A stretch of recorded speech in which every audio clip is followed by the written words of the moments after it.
Hello, ഇന്ന് ഞാൻ വന്നിട്ടുള്ളത് ലഞ്ച് ബോക്സിൻ്റെ വീഡിയോ ആയിട്ടാണ്. അപ്പോൾ ഇന്നത്തെ കറിയൊക്കെ കണ്ടില്ല എല്ലാവരും. നല്ല നത്തോലി മീൻ വറുത്തതുണ്ട്, നല്ല മാങ്ങ അച്ചാർ, കടുമാങ്ങ അച്ചാർ ഇട്ടതുണ്ട്, നല്ല അടിപൊളി വാഴക്കൊപ്പേരി ഉണ്ട്. അപ്പോൾ ഇന്ന് രണ്ടാൾക്ക് മാത്രമേ ഞാൻ ചോറാക്കണുള്ളൂ കേട്ടോ. അപ്പോൾ ഇതിലേക്ക് ഞാൻ കുറച്ച് കടലക്കറി ഞാൻ ഒഴിച്ചു കൊടുക്കുന്നുണ്ട് കേട്ടോ. ഈ ചോറിൻ്റെ മുകളിൽ കൂടുതലായിട്ട് ഒഴിച്ചു കൊടുത്താൽ കറി പോകും. അതുകൊണ്ട് ഞാൻ കുറച്ച് കടലക്കറി മാത്രം ഒഴിച്ചു കൊടുക്കണുള്ളൂ കേട്ടോ. ഇനി ഇതിലേക്ക് നത്തോലി മീൻ വറുത്തത് ഞാൻ ആക്കി കൊടുക്കുന്നുണ്ട്. ഈ ചോറിൽ തന്നെ കേട്ടോ ഞാൻ മാങ്ങ അച്ചാർ ചേർത്ത് കൊടുക്കുന്നത്. മീൻ കൂടെ അച്ചാർ കൂട്ടി കലരണ്ടാച്ചിട്ട് ഞാൻ അച്ചാർ ചോറിലിട്ട് കൊടുക്കുകയാണ്.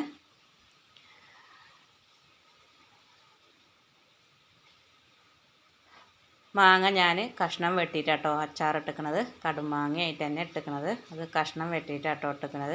ഇനി ഇതാ ഞാൻ അടിപൊളി വാഴക്കൊപ്പേരി ഉണ്ട്, അതും ഞാൻ